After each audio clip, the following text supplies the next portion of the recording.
प्रेम से बोलिए सियावर रामचंद्र की जय। पवन पुत्र हनुमान की जय। गोस्वामी तुलसीदास जी की जय। सनातन धर्म की जय। मातु कुमत बढ़ई अगमूला, तेहि हमार हित कीन बसूला। कलि कुकाट कर कीन कुजंत्रो, गाड़ी अवधि पड़ी कठिन कुमंत्रो। माता का कुमत बुरा विचार पापों का मूल बढ़ई है।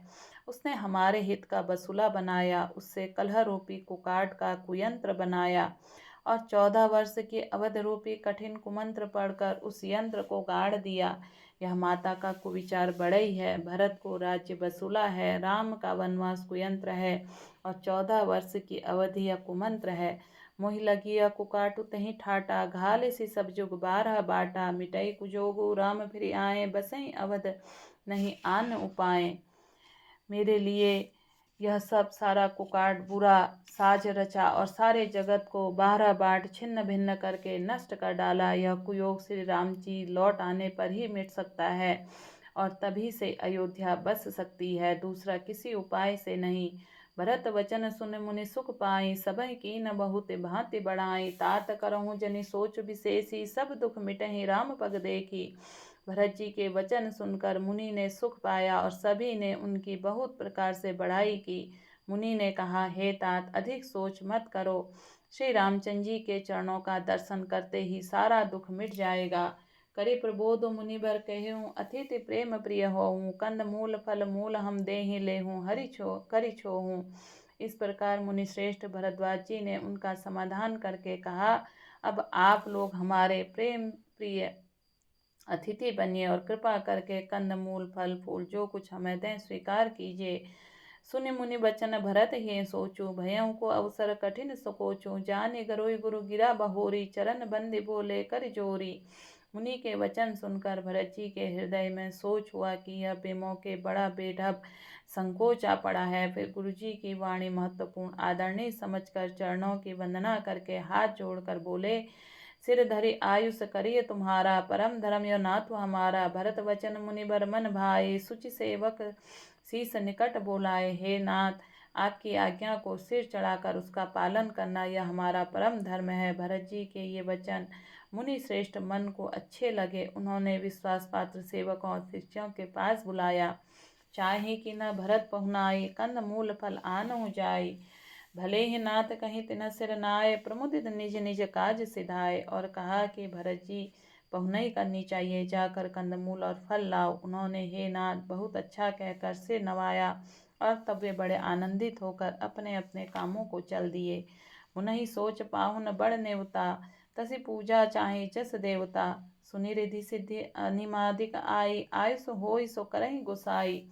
मुनि को चिंता हुई कि हमने बहुत बड़े मेहमान को न्योता है, अब जैसे देवता हो वैसी ही उसकी पूजा भी होनी चाहिए। यह सुनकर रिद्धियाँ और अणिमादी सिद्धियाँ आ गई और बोली, हे गुसाई जी, आपकी आज्ञा हो हम वो करें।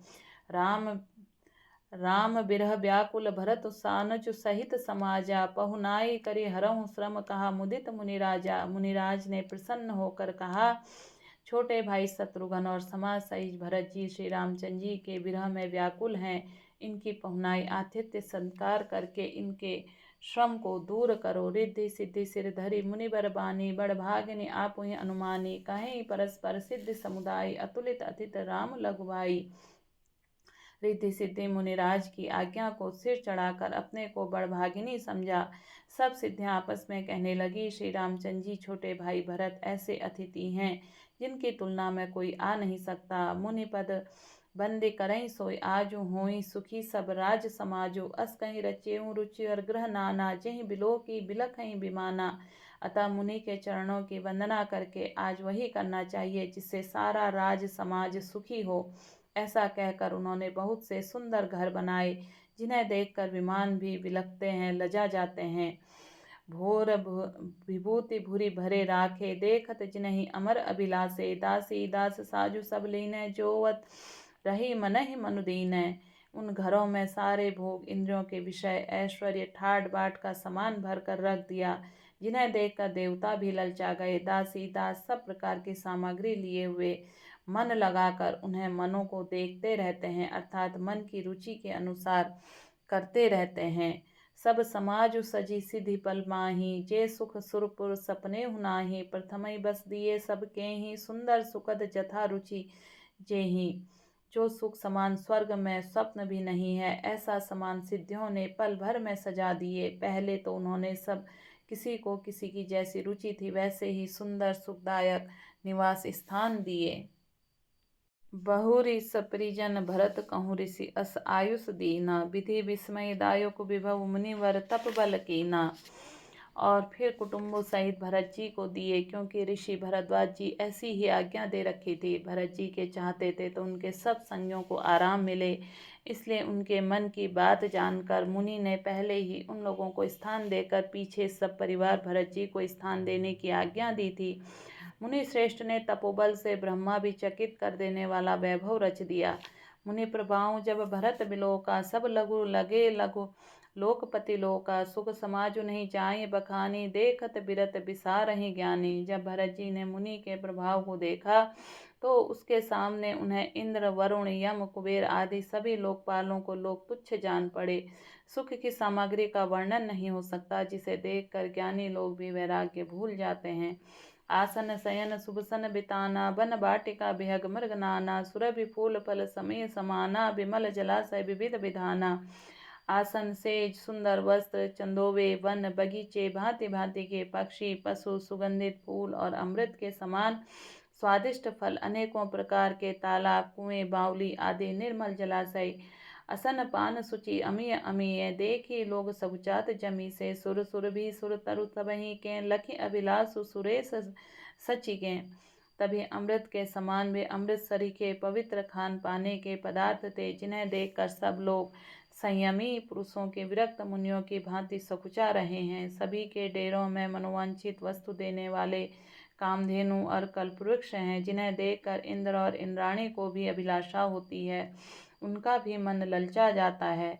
ऋतु बसंत बह त्रिविध प्यारी। सब कह सुलभ पदार्थ चारी। स्त्रक चंदन बनितादिक भोगा। देख हरस विस्मय सब लोगा। बसंत ऋतु है शीतल मंद मंद सुगंधित 3 प्रकार की हवा बह रही है। सभी को धर्म अर्थ काम और मोक्ष चारों पदार्थ सुलभ हैं। माला चंदन स्त्री आदि भोगों को देखकर सब लोग हर्ष और विषाद के वश हो रहे हैं। हर्ष तो भोग सामग्रियों और मुनि के तप के प्रभाव को देखकर होता है, और विषाद इस बात का होता है कि श्री राम के वियोग में नियम व्रत से रहने वाले हम लोग भोग विलास क्यों फंसे। कहीं इनमें आसक्त होकर हमारा मन नियम व्रतों को न त्याग दे। संपत्ति चकई भरत चक पुनि आयस